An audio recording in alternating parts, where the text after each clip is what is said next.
Chapter 24. Next day, towards night, we laid up under a little willow towhead out in the middle, where there was a village on each side of the river, and the Duke and the King begun to lay out a plan for working them towns. Jim he spoke to the Duke, and said he hoped it wouldn't take but a few hours, because it got mighty heavy and tiresome to him when he had to lay all day in the wigwam tied with a rope. You see, when we left him all alone we had to tie him, because if anybody happened on to him all by himself and not tied, it wouldn't look much like he was a runaway nigger, you know. So the Duke said it was kind of hard to have to lay roped all day, and he'd cipher out some way to get around it. He was uncommon bright, the Duke was, and he soon struck it. He dressed Jim up in King Lear's outfit. It was a long curtain calico gown, and a white horsehair wig and whiskers, and then he took his theater paint and painted Jim's face and hands and ears and neck all over a dead, dull, solid blue, like a man that's been drownded 9 days. Blamed if he wasn't the horriblest-looking outrage I ever see. Then the Duke took and wrote out a sign on a shingle so, "Sick Arab, but harmless when not out of his head." And he nailed that shingle to a lath and stood the lath up 4 or 5 foot in front of the wigwam. Jim was satisfied. He said it was a sight better than lying tied a couple of years every day and trembling all over every time there was a sound. The Duke told him to make himself free and easy, and if anybody ever come meddling around, he must hop out of the wigwam and carry on a little, and fetch a howl or two like a wild beast, and he reckoned they would light out and leave him alone, which was sound enough judgment. But you take the average man, and he wouldn't wait for him to howl. Why, he didn't only look like he was dead, he looked considerable more than that. These rapscallions wanted to try the Nonsuch again, because there was so much money in it, but they judged it wouldn't be safe, because maybe the news might have worked along down by this time. They couldn't hit no project that suited exactly, so at last the Duke said he reckoned he'd lay off and work his brains an hour or two and see if he couldn't put up something on the Arkansas village. And the King he allowed he would drop over to the other village without any plan, but just trust in Providence to lead him the profitable way, meaning the devil, I reckon. We had all bought store clothes where we stopped last, and now the King put his'n on, and he told me to put mine on. I done it, of course. The King's duds was all black, and he did look real swell and starchy.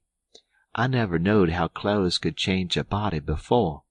Why, before, he looked like the orneryest old rip that ever was, but now, when he'd take off his new white beaver and make a bow and do a smile, he looked that grand and good and pious that you'd say he had walked right out of the ark, and maybe was old Leviticus himself.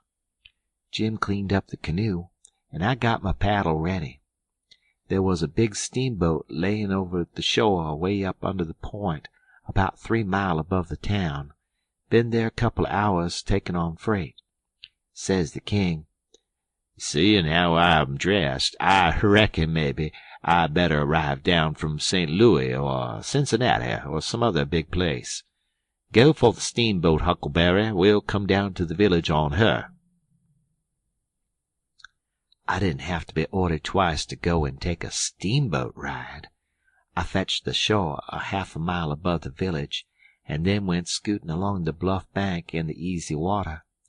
Pretty soon we come to a nice, innocent-looking young country Jake sitting on a log swabbing the sweat off of his face, for it was powerful warm weather, and he had a couple of big carpet-bags by him. "Run her nose in shore," says the King. I done it. "Where you bound for, young man?" "For the steamboat goin' to Orleans." "Get aboard," says the King. "Hold on a minute. My servant'll help you with them bags. Jump out and help the gentleman, Adolphus." Meaning me, I see. I done so, and then we all three started on again.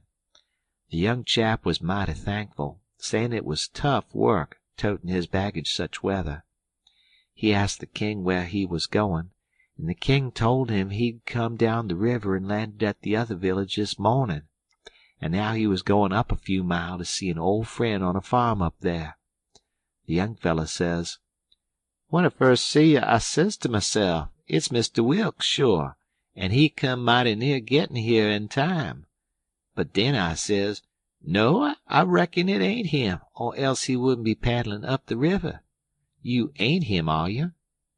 "No, my name's Blodgett. Alexander Blodgett. Reverend Alexander Blodgett, I suppose I must say, as I'm one of the Lord's poor servants. But still I'd just as able to be sorry for Mr. Wilks for not arriving in time, all the same, if he's missed anything by it, which I hope he hasn't." "Well, he don't miss any property by it, because he'll get that all right. But he's missed seeing his brother Peter die, which he mayn't mind. Nobody can tell as to that. But his brother would have give anything in this world to see him before he died. Never talked about nothing else all these 3 weeks. Hadn't seen him since they was boys together, and hadn't ever seen his brother William at all. That's the deef and dumb one. William ain't more than 30 or 35. Peter and George were the only ones that come out here. George was the married brother. Him and his wife both died last year. Harvey and William's the only ones that's left now, and, as I was sayin', they haven't got here in time." "Did anybody send 'em word?"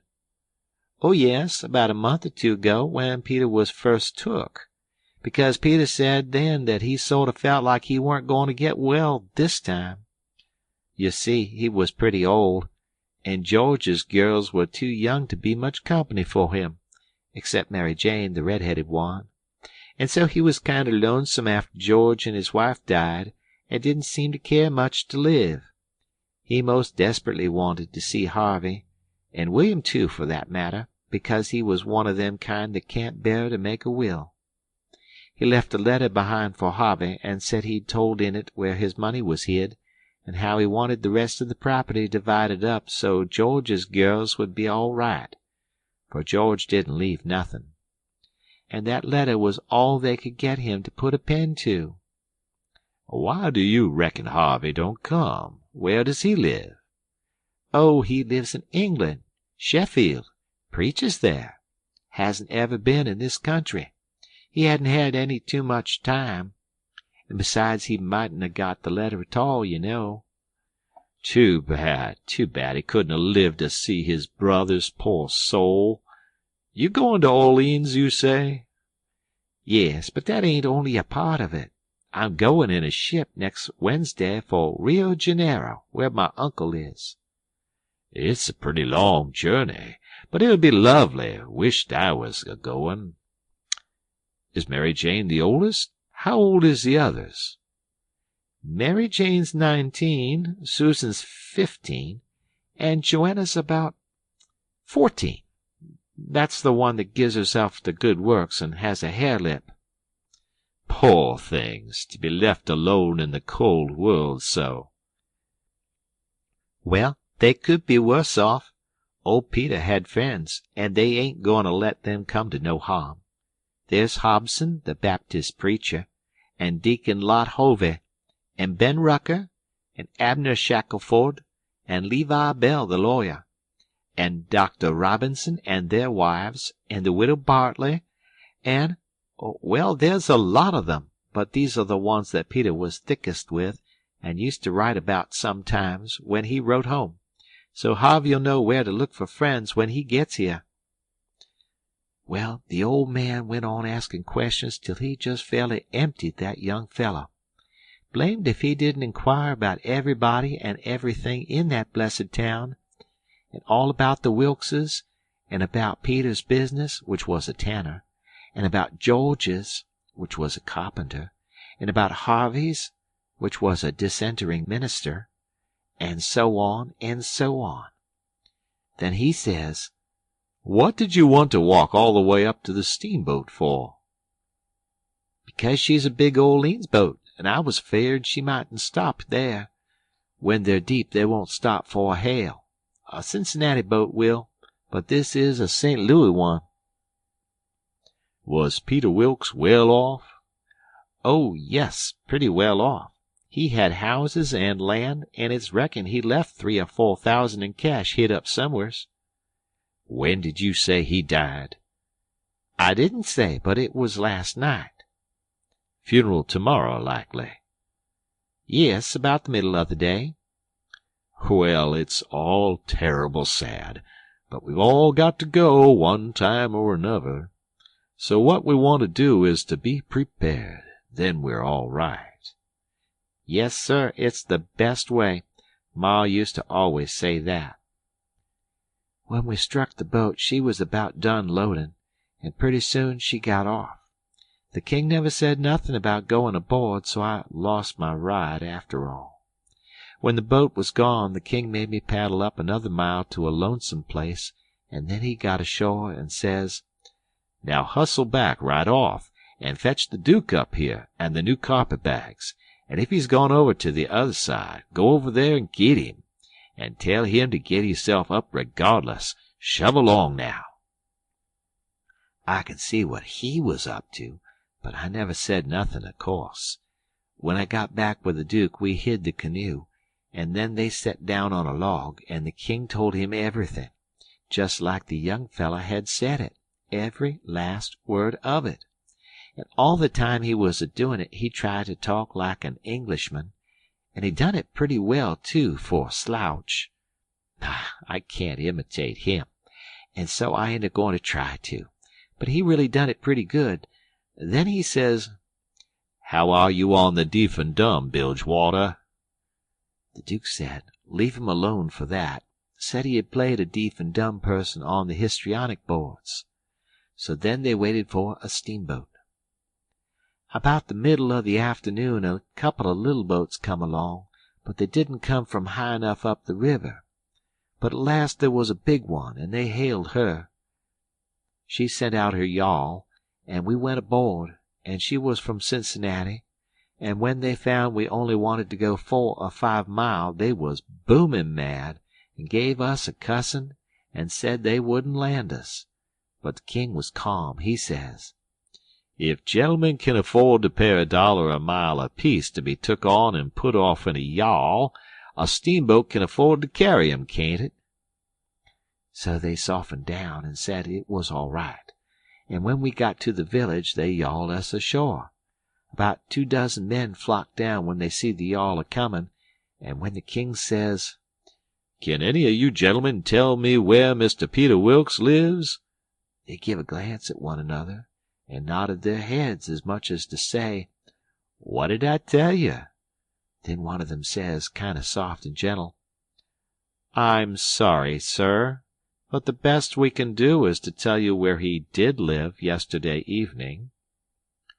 Sudden as winking, the ornery old creature went on to smash, and fell up against the man, and put his chin on his shoulder, and cried down his back, and says, "Alas, alas, our poor brother! Gone! And we never got to see him. Oh, it's too hard." Then he turns around blubbering, and makes a lot of idiotic signs to the Duke on his hands, and blamed if he didn't drop a carpet-bag and bust out a-cryin'. If they warn't the beatin'est lot, them 2 frauds, that ever I struck. Well, the men gathered round and sympathized with them, and said all sorts of kind things to them, and carried their carpet-bags up the hill for them, and let them lean on them and cry, and told the king all about his brother's last moments, and the king he told it all over again on his hands to the Duke, and both of them took on about that dead Tanner like they'd lost the 12 disciples. Well, if ever I struck anything like it, I'm a nigger. It was enough to make a body ashamed of the human race. End of chapter.